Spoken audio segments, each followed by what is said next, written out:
Welcome to the latest episode of Five on the Floor on the Five Reasons Sports Network. Thanks for joining us on your favorite podcast app. We're on Red Circle, Google Podcasts, Apple Podcasts, Spotify. Also, the Five Reasons YouTube channel. Make sure you hit like, subscribe, turn the notifications on. Also, subscribe to Off the Floor. That's where you get text directly to your phone from Alex, Brady, Greg, and myself. Bypass Twitter, X, and everything else. You get special Q&As there, exclusive behind-the-scenes information before we put it on even the podcast sometimes. And you get Prize Picks contests and more. So check it out. It's at Winnow. That's with two N's, winnow.app/off the floor. Also want to mention one of the great sponsors of the Five Reasons Sports Network. I mentioned Prize Picks. Use that code 5, FIVE. Get that initial deposit matched up to $100. Follow our shows on YouTube. We give you good advice most of the time, or at least David Freeman and David Eversole do. Mine is a little bit shaky, but check it out at Prize Picks. Use the code 5, FIVE. Get in for football season. They've got like 60 new categories now. Like they literally have like completions in the first 10 minutes, or 10 passes, and all kinds of stuff. You can combine different players, all kinds of things you do. Go to prizepicks.com, use the code 5, FIVE, get that initial deposit matched up to $100. And now, today's episode. Down the bitch gang. Five on the floor, ride for my dogs. Where here's the thing, you can check the score. Hustle hard, couple scars, wearing bubble frauds. Just like Butler said, you in trouble, y'all. Kept the floor playing, got it all banned. Y'all seen the block, stop with one hand. And Pat we trust, it's power, have the guts. We're here to bring the heat, y'all can hang it up. Welcome to Five on the Floor, a daily insider show on the Miami Heat and the NBA, featuring Ethan Skolnick, Greg Sylvander, and Alex Toledo, plus others from the Five Reasons Sports Network. All right, welcome back to Five on the Floor. Here's today's floor plan. I'm Ethan Skolnick. You can follow me at Ethan J. Skolnick at Five Reasons Sports. I got Greg Sylvander. You can follow him at Greg Sylvander. Bryan Fonseca, you can follow him at Bryan Fonseca NY. Also, by the way, he's taking over the New York Post, apparently. Somebody needs to. And you can follow our guy, Eternal Bast, as well. It's although it's Bast Eternal on Twitter, right? No, it's Eternal Bast. I always get it confused. It's the email address and all the rest of it. Eternal anchors a lot of our programming on playback. He and Matt Hannafin, by the way, I want to give a shout out to Matt. Not that I'm not going to give one to Eternal, but Matt's West Coast. He's out there in California. He's been getting up for every FIBA game on playback. Like he just stays up all night. So he looks miserable. We apologize for that, Matt, but you'll hear him on Five on the Floor as well. He's part of our extended family. And I feel like I'm violating all the child labor laws. All right, let's get to it. We're going to talk about, speaking of young people, we're going to talk about Nikola Jovic today. Nikola Jovic advanced to the finals of FIBA.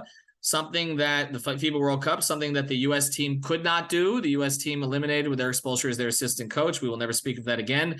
They were eliminated from contention to the championship by Germany, and then they lost to Canada with some of their core players missing. And Bryan, I'm going to start with you on that, and then we'll get to Jovic, because Bryan, you have been more on top of FIBA, I think, than anybody in the country. What the hell happened with the U.S. and what lessons did it teach us before we get to Jovic? That you cannot throw talent together anymore and just expect to walk out of there with the world championship. This is the first time in over 50 years that the United States did not medal in back-to-back World Cup tournaments. Okay, that's the first time in over 50 years that's happened.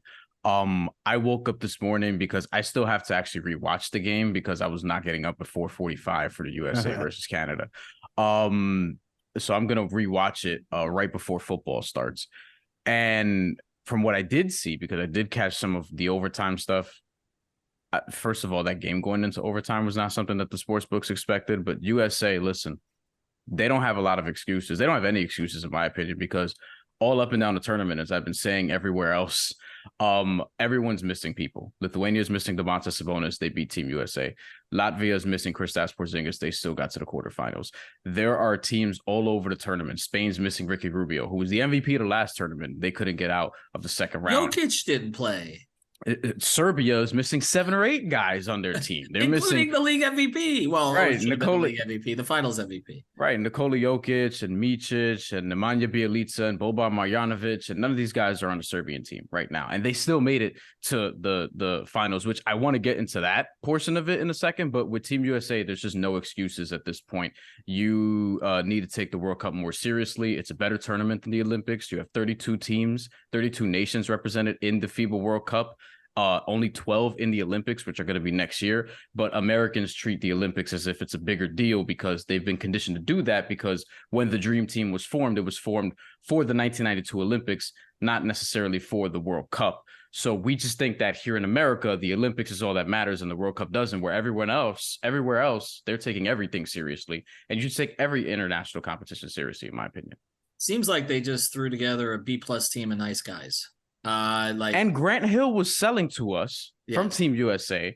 This is a team that could win the whole thing. This is a team that's built for this tournament. The cohesion, the chemistry, and all this stuff was sold to us. They were the wide betting favorites, -125 heading into the tournament. Second was France at +900. They were not even close to anybody else, and they lost. Didn't even medal.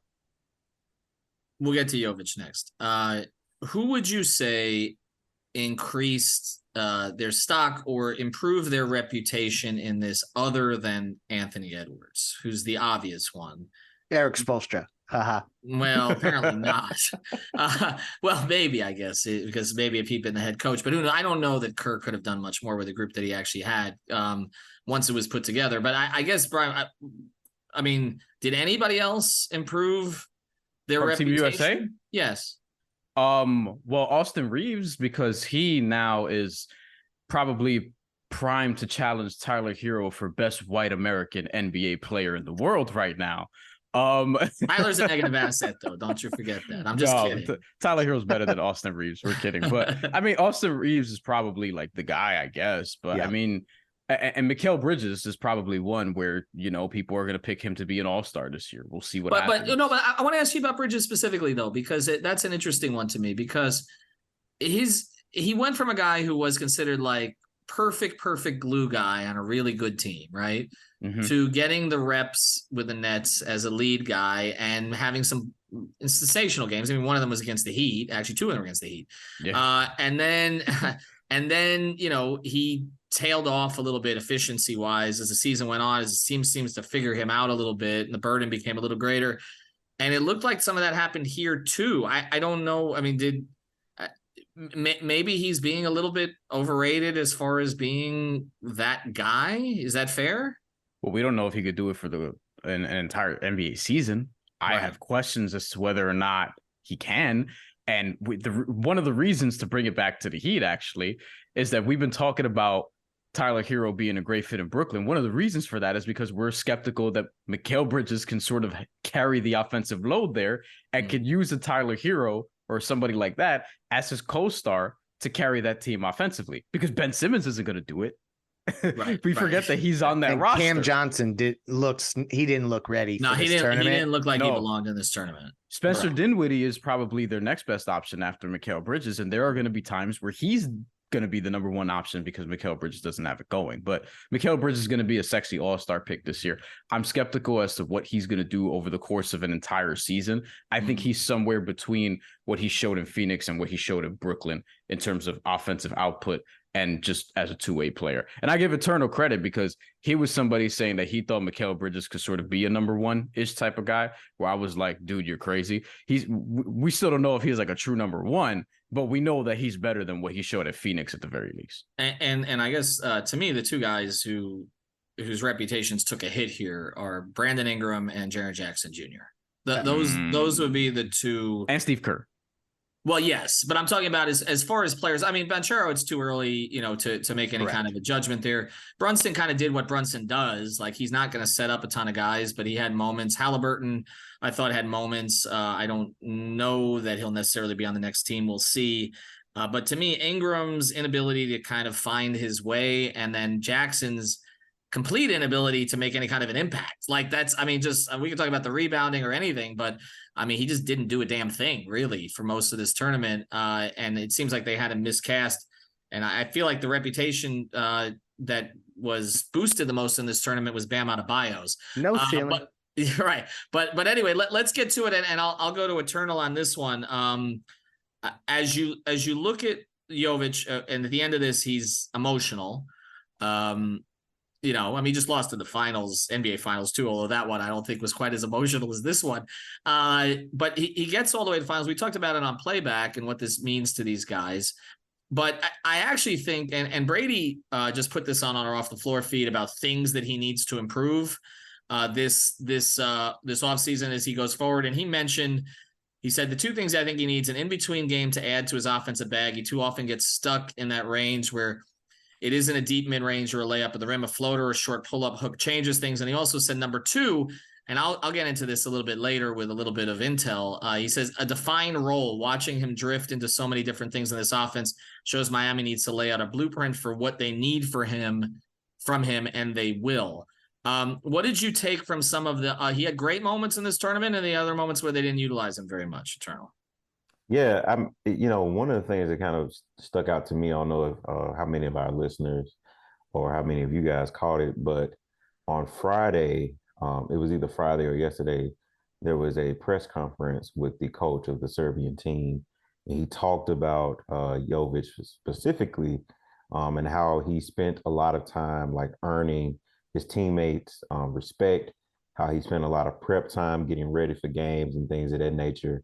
And those are just really glowing reports, right? Those are the things those are the intangibles that screams a Miami Heat player.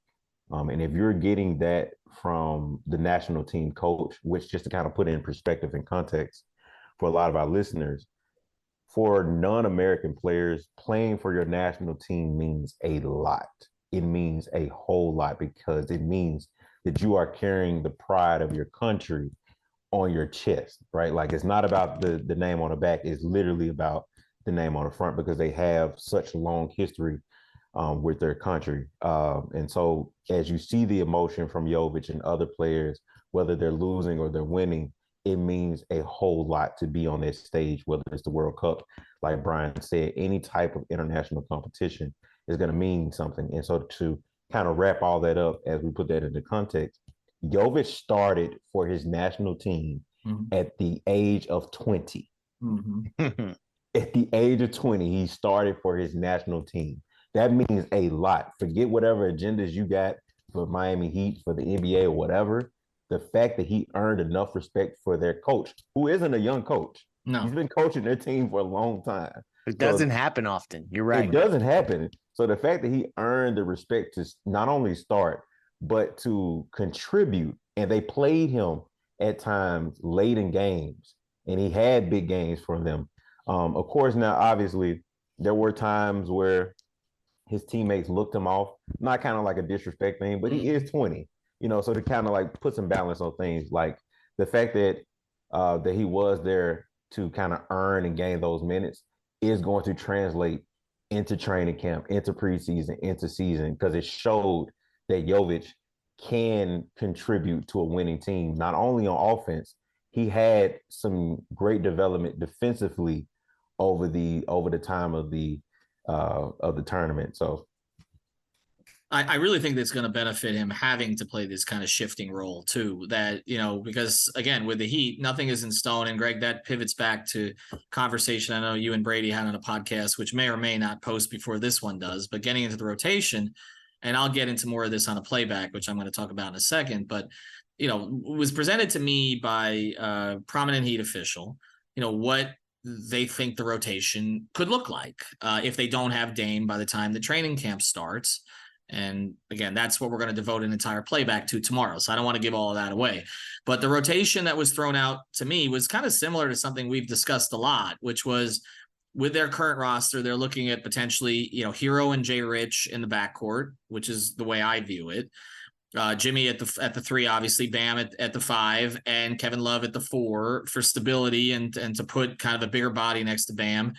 And then your 3 core bench guys right now would be Kyle Lowry, Duncan Robinson, and Caleb Martin. Not necessarily in that order, but that both Kyle and Caleb could be players that finish games. And Kyle for stability, but that essentially, Spo's going to try to preserve him as much as possible. And we do not think he's going to start. And the Heat official I spoke to does not think Spo will start him either for that reason. So I think we're onto it. Then the ninth man essentially would be your backup big, which is Thomas Bryant or Orlando Robinson. But then your 10th man, your swing guy and the guy who plays because Jimmy sits or one of the other guys sit, right? Or there's injuries, is a competition essentially between Jovic, Jaquez, and Haywood Highsmith. Okay, before we get to the young guards who could get into the mix here as two ways. That's a deep rotation. It's one of the reasons they're not panicked to go get. They weren't panicked to go get a Christian Wood, and they're not panicked to go get a Kelly Oubre. Was said to me, the list is the list. We've been looking at the same damn list now for the last month, right? Okay. The list doesn't change. We keep looking at it. It's the same names. Okay, none of these guys are changing.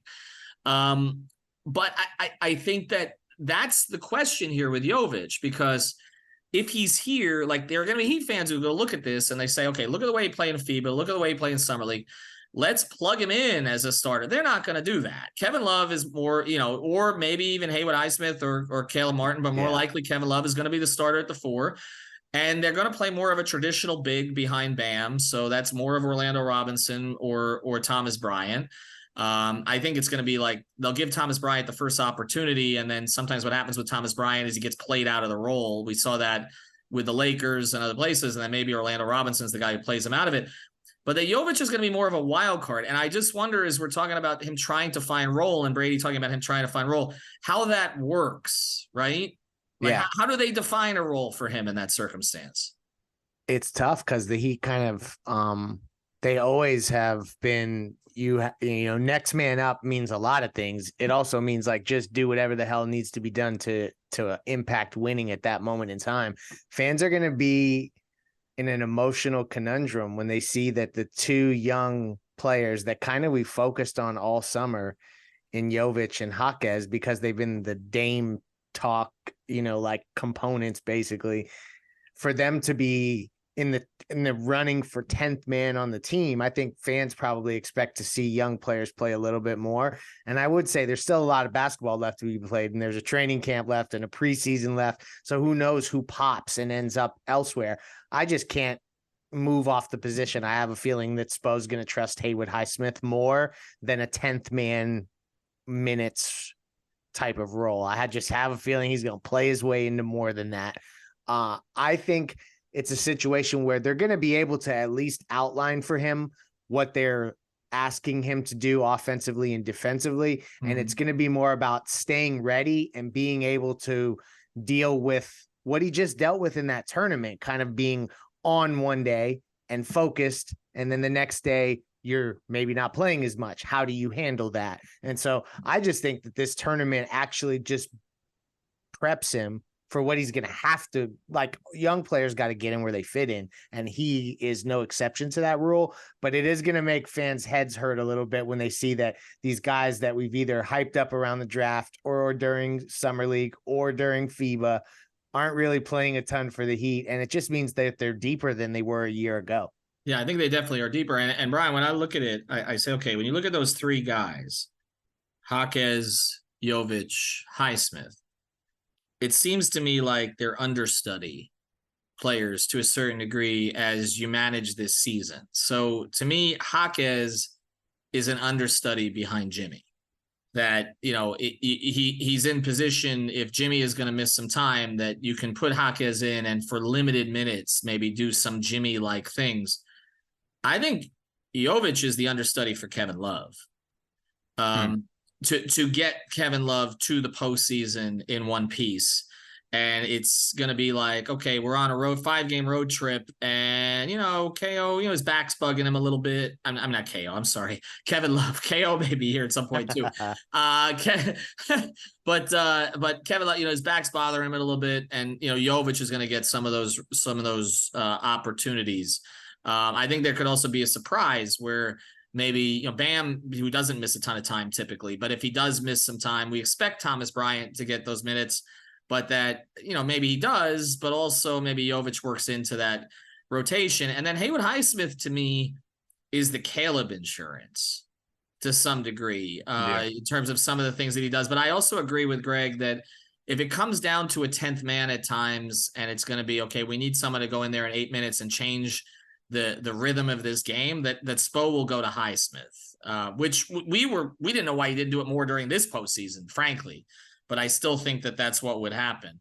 How do you see it? Like, where do you see that role? Well, I wonder because, like, I feel like in the Heat's developmental system, he'll probably be Kelly Olynyk-ish, utilizing that way, which there are some parallels to how he was used in the World Cup, where some days he's really the focus, some days he's not. It even changes, not even day to day, but game to game, quarter to quarter, and even possession by possession at times.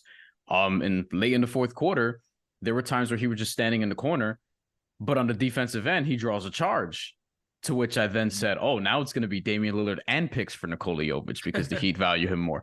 But like the Nikola Jovic thing is interesting because Turner brought up a point that I wanted to hit earlier, where him starting on the Serbian national team and going to the World Cup finals is not nothing, right? Serbia does have a new coach that they hired in 2021, Kari Pesic, who has been running teams since 2021 this cycle. But Serbia has had a couple other recent teams that reached finals of the World Cup and the Olympics in 2014 and 2016. The 2014 team, that was with Milos Teodosic, that was with Nemanja Bjelica. They had their young dude on the team was Bogdan Bogdanovic, who's 22 years old, right? And they put him in big spots, and he was averaging like 12, 2, and 3, whatever. And then in 2016, they had another young dude off the bench who was 21 years old, who was Nikola Jokic, who they had in big spots also, whatever. So I'm not saying Nikola Jovic is going to be like Nikola Jokic, but to have entrusted him with also the starting role on this team in this program. And I don't think the Heat are looking at the World Cup being like, oh, this is only the World Cup, because if they didn't value it, Eric Spoelstra wouldn't be there as an assistant who's not even the head coach of, say, the Philippines or something like that, or Team USA, obviously, as an assistant who's there, right? So I feel like everyone's going to sort of regroup, and assuming Nikola Jovic is on this team, which I don't know what to assume at this point, because training camp, this is over, and training camp is still a few weeks away. But we're going to see, I think, Nikola Jovic used, if he's still in Miami, in a bunch of different ways. I'm looking at sort of the Kelly Olynyk Bam blueprint. If he plays significant time, which I don't know if he will, maybe he earns that based off of this trip and what he did here. Maybe he comes back to training camp and is a little bit ahead of what they expect, which would be a good problem to have, assuming he's still there. But I think that's sort of what you'd be looking at first. Somebody who can score, somebody who can stretch the floor next to Bam, who can rebound a little bit, but isn't particularly a great rebounder for a big, but can get 7 rebounds here or there, 6 rebounds here or there, but also has a playmaking element that the Heat seemingly want next to Bam. Like, Kevin Love is not Arvydas Sabonis, but he's a good passer for a big man and always has been, right? And it's like, that's sort of what you're looking at next to Bam, somebody who can shoot, somebody who can pass, somebody who's lengthy. And it's often been a white dude, not for nothing. Like, I have noticed that part of it as well. Well, not for nothing, but that's been the case with a lot of their players recently. I'll say this though, it's not for nothing either that Eric Spoelstra was out there and was probably communicating regularly with the Serbian coaching staff. About Jovic, and that they did meet out there, and I think that matters, and that they typically will try to get engaged in giving a plan to the coaches that work with their players. And so I would anticipate that likely happened. We're going to break in a second. I just, and then I want to get into kind of where this goes as far as his value and whether or not that increased during this, and kind of tip off some of the stuff we're going to talk about this week regarding Dame. But I think that you mentioned the Jokic thing, and I'm curious what would have happened if Jokic had played in this tournament. Like, would Jovic had played next to him very much? The minutes certainly would have been down. They probably win this tournament, I would think, maybe reasonably easily, as it turned out. But I wonder what that would have looked like. But I do think that, they went in there wanting to see how he would react to a bunch of different kinds of situations. And I think they got what they wanted. And that's how they look at these things. And it's just like in summer league where they would put the ball in Max Strus's hands at the end of games just to see what that looked like. And then we would see that happen at times in the Eastern Conference Finals, so that there is a plan for all that. The KO comparison is a good one. I just think having Kevin Love directly there in the roster, I don't think it's a coincidence or an accident that they brought Kevin Love back in a mentor role, particularly when they have a young big who needs to learn how to play next to Bam. And to have a guy in Kevin Love who has proven that he can do that, even if the numbers weren't always great last year. I do want to mention a couple sponsors. Here are the 5 Reasons Sports Network, and then we're going to go to the value question when it comes to Jovic and what was learned here. We want to mention it's hurricane season. If you haven't noticed, there are Category 5s out there. I would call our guy Danny at All Pro Construction Builders today. Like literally during the Dolphin game, have him put your hurricane doors and windows up. Okay. And you get 10% off if you mention 5 Reasons. We know, again, hurricane season always around the corner, always an issue down here. They can do the impact windows and doors for residential commercial properties. We also know that interest rates now are 7.5% on mortgages. So you might want to stay in your house and renovate it, right? They can do that for you also. They use only locally made products. They're family-owned and operated business, and you'll deal with them, with the owner from start to finish. They offer competitive pricing and quality service. So reach out to All Pro Construction Builders. You can find them on Instagram, but also at 305-484-4429. That's 305-484-4429. Also want to mention Better Edge. Go to betteredge.com, use the code 5RSN and get that $20 to play. This is legal sports betting. You are betting against others who use it, trying to find the line that you want. You are not betting against the app or against a bookie, and it's based in Minneapolis, not offshore. So this is a big advantage to it. Go to betteredge.com. You will get your money. Like that's important when you're gambling, right? And also you want to do it legally. So go to betteredge.com, use the code 5RSN. All right, Eternal, I'll go to you first on this because you have been in the network, I would say, the most adamant about not including this guy in a trade. I'm going to say, first out, I've spoken to some folks in the Heat organization over the past couple of days, and we talked a little bit about it on playback, but I'm going to hold most of it for a playback session, a State of Dame playback session that I'm going to host Monday night, starting at 7:30 Eastern. So make sure you check that out, and I'll go through everything that I've learned and kind of where this situation stands. But obviously, look, the key thing I can say here, just for the purposes of this discussion, is that there have been no discussions of merit and note since right after Summer League. And I'll get into the reasons why and when those could resume on playback. But I can just tell you that if you've heard that like the Heat are dangling Nikola Jovic, none of that is accurate because they're not dangling anybody. Okay, they're basically waiting for Portland to get their shit together and come back to them. I mean, that's the clearest way that I can put it. Okay, so they're not looking to give up Nikola Jovic, but they may have to if they want to make a deal. I mean, that's just the way that this goes. Are you in the untouchable camp, Eternal? After what you've seen? So one of the things I wanted to touch on before you went to break, as we was talking about the Kelly O fit, the Kevin Love kind of fit, is I think we got the best possible kind of look of what could be for Jovic in this finals. A couple of times during the game, he matched up with Franz on both the offense and defensive end. And that's Franz Wagner, who's Orlando's very impressive young player. Yeah. Right.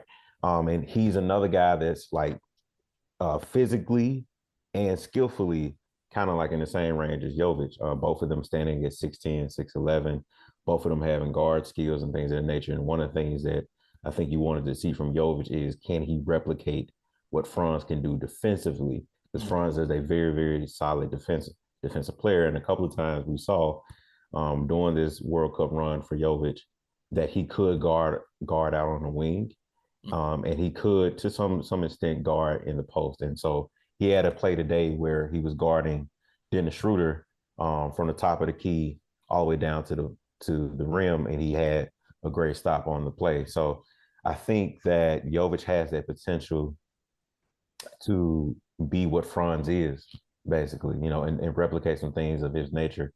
I put in the chat that And I will be the first to say it. I'm sure Bryan isn't far behind that a lot of what we saw in the younger years for Bam of being able to guard 1 through 5 defensively. I think that Jovic can be that 1 through 5 player offensively. And just that all around, just jack of all trades that you can put out there, and he can do the winning things to help you.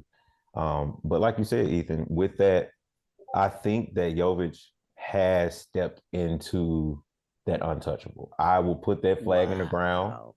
I will put that flag in the ground because I respect it. Again, to be 20 years old and to be counted on by your national team, these guys do not take that for granted. Like the executives of putting these teams together, the coaching staff of putting these teams together do not take that for granted. And Serbia isn't, one of these lesser teams country-wise. They have built a prestige. And so for him to be, even though this is Serbia's B team, for him to earn a starting spot, that means something. So I think that Jovic has shown that at a very early age that he has what it takes to contribute now. And then when you project forward, he could be something really, really, really special. And I think that if there are avenues for you to keep him, then you do what you can to keep him. Now, obviously, Dame is a top 75 player of all time. He is a very electric player that can move the needle and put you over the top and help you win a championship. So no one is saying that you don't trade Jovic for Dame if it comes to that. But if you can do whatever you can to keep him, you do whatever you can to keep Jovic on the team. Let's look at it from two perspectives here, and then we'll close. And I'm going to give, let me see who I give what here. I'm going to give Bryan Portland, your Joe Cronin. Sorry. Mm-hmm. And Greg, I'm going to give you Pat Riley, Andy Ellisberg, and the Heat front office here. Okay. With what you saw in the World Cup, Bryan, if you're Portland, does it change your perspective? And you have, not to set you up too much here, but you have no young bigs in your system. Like literally, like you've got 3 interesting young guards, right? And that's and then you just re-signed Jeremy Grant to a Nasir Little. Nasir, right? Nothing. Right, you have nothing. You have zip. You've got Nurkic on a contract, and you got Jeremy Grant on a contract, and honestly, you want to unload one, and you probably eventually you're going to want to unload the other, right? Like, if you look at this, do you consider Nikola Jovic a good asset? Like, is this? If I'm Portland, I'm probably stubborn and probably don't want to do anything, probably don't want to pick up the phone, probably just, whatever happens. But if I'm speaking on behalf of Portland, or if I'm consulting them rather, and I'm telling them what they should think, they should look at the Nikola Jovic situation and be like, hey, there could be a starting lineup in your future of Anthony Simons, Shaedon Sharpe, Scoot Henderson, Nikola Jovic, and some center. Because I don't know how long Jeremy Grant's going to be on that team at this point. I don't know why he would be there for an extended period of time. And Jusuf Nurkic, I guess he'd be the starting center for now because nobody wants him. Because I also think, and I've said this from the beginning, if the Heat, for example, if they even got this far into talks, which I'm sure they didn't, if the Heat said, and they don't need to say this, if they said, hey, we're willing to take back Jusuf Nurkic, this deal will be done already. Like there's no doubt in my mind about that. But why would they do that? But that's really to say Portland's trying to get off of Jusuf Nurkic. I think with Nikola Jovic, though, yes, I think Portland and a lot of other teams should be looking at this like, hey, one, he was in the Heat's developmental system for a season. That's not nothing. But 2, being in this spot, the World Cup does mean something because we saw the high level play from other teams, even though they were shorthanded. I put out the list of MVPs, and Dennis Schroeder has joined that list. That is probably the worst player on that list while still being a good player because that list includes Dirk Nowitzki, Pau Gasol, Kevin Durant, the dude who is in Dallas right now on a max contract next to Luka Doncic, who I don't want to mention. Like if I'm Portland, you have to look at these things and be like, hey, Nikola Jovic is somebody who offensively, as Eterno said, could play multiple positions. He has some point forward in him. He could shoot. He is very interesting in terms of his skill set. And honestly, if you're looking at Portland's roster, Scoot Henderson's, I think, going to be the best player of that group, and Shaedon Sharpe could be good. I think Anthony Simons is what he is or is very close to it. Nikola Jovic provides different things in all of them. on the size alone. I'm not saying he's going to be better than any of them or all of them or whatever, but yeah, like he's somebody you should want back. That being said, if I'm Miami, while I would include him in the deal, I'm not sure that I would want to do it. Greg, so how do you look at this? Because I didn't let Bryan be in Miami. He had to be Joe Cronin. Yeah, I just got that last bit in there. I know. That's okay. Well, go ahead, Greg. Well, considering what our superstars have said to us, we definitely are going to make the move. But yesterday's price is not today's price.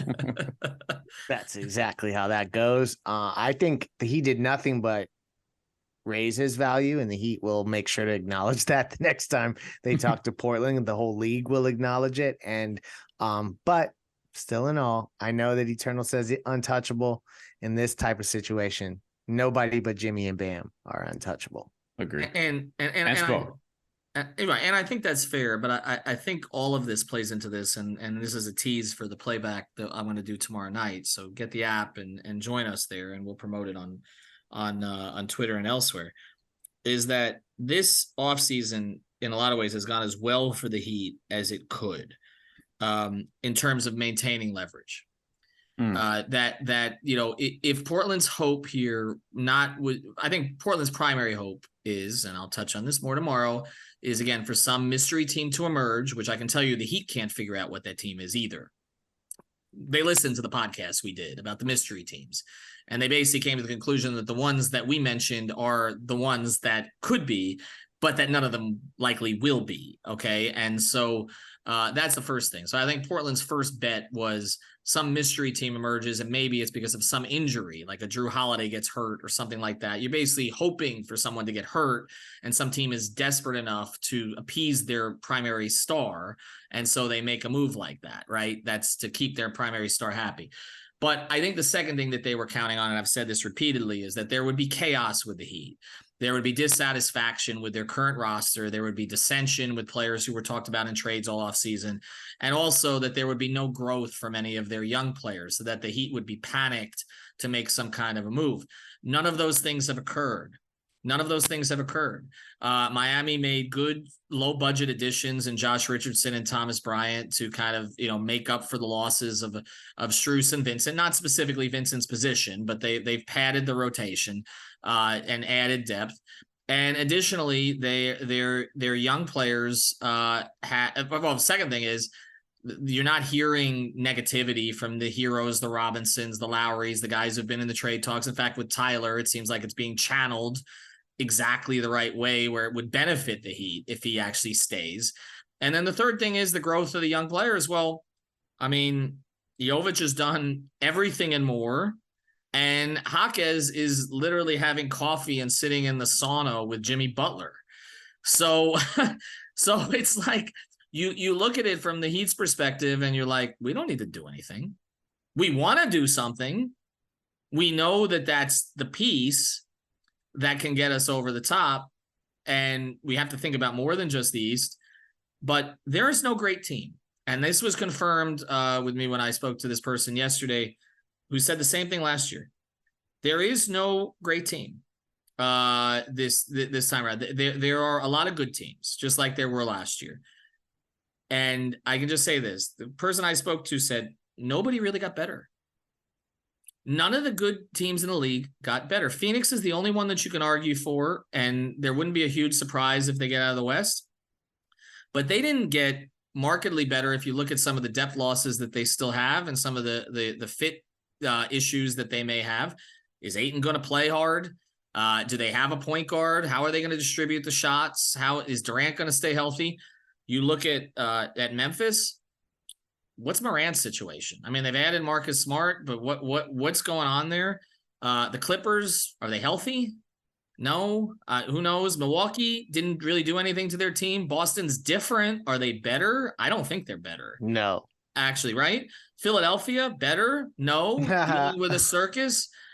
So you look at the top echelon teams, and then Denver, which to me is the favorite, should be the favorite. They lost their 6th and 7th men. And you don't worry about the West, so you have to worry about the West. Right, but you worry about the West to win a championship. True. And that's where the Dame thing comes in. I firmly believe, and I think they believe, they can win the East with their current roster. Mm-hmm. It's a better roster. It's a better roster. They won it last year when it mattered, right? They finished 8th, right? Finished 7th, really, but then 8th, then almost dropped out of the plan. But they won the East. When it mattered, they won the East, right? They beat the 2 teams they were supposed to have to try to beat to get to the finals. It's winning the championship that you need a Dame Lillard. And so I think that's where the discussion is now, but that's not desperation because you don't have to do that now. You could do it in February and still win the championship with Dame Lillard because you have a Hall of Fame level coach who can put all that stuff together in short order if you need to. And to that point with Portland, this is the key point for me is that Damian Lillard does not gain value the longer Portland waits to do this. Price goes down. Because they could be banking on a team, like you said, Ethan, for to emerge because of an injury and what have you. But Damian Lillard has more time to get disgruntled, more time to age, more time to settle into this contract. Portland doesn't pick a direction, has more uncertainty. What's going to happen here? And it's going to be question after question after question in media day and in preseason games and in press conferences throughout the season if they don't trade Damian Lillard, where the Heat appear to be more content about where they are. I think Portland needs to understand, like, hey, just complete the full pivot for the sake of your organization and your fan base, because Damian Lillard does not gain value the longer that Portland waits to make this trade happen. Just wait till he's not 100% engaged and pulls a hamstring or something like that and is out for 4 to 6 weeks, and then we see where the value is. You have an asset that at this point is only going to decline. Dame is a tremendous player. That's why the Heat won him. He's just coming off his best offensive season. He's also had injury problems in recent years. His contract is enormous. He is entering his mid-30s. Just do the damn deal already. All right. Thanks to Bryan. Thanks to Eternal. Thanks to Greg. We have a bunch of episodes backed up, so make sure you check them out. And again, join us on Playback Monday night, 7:30. We'll give you the State of Dame. There's a lot more there that download the app. Oh, download the app. Download the app. That makes Eternal very happy. Yeah, exactly. And Matt Hannafin, wherever he is, hopefully he's sleeping. Have a good one. Thank you for listening to the 5 on the Floor on the 5 Regional Sports Network.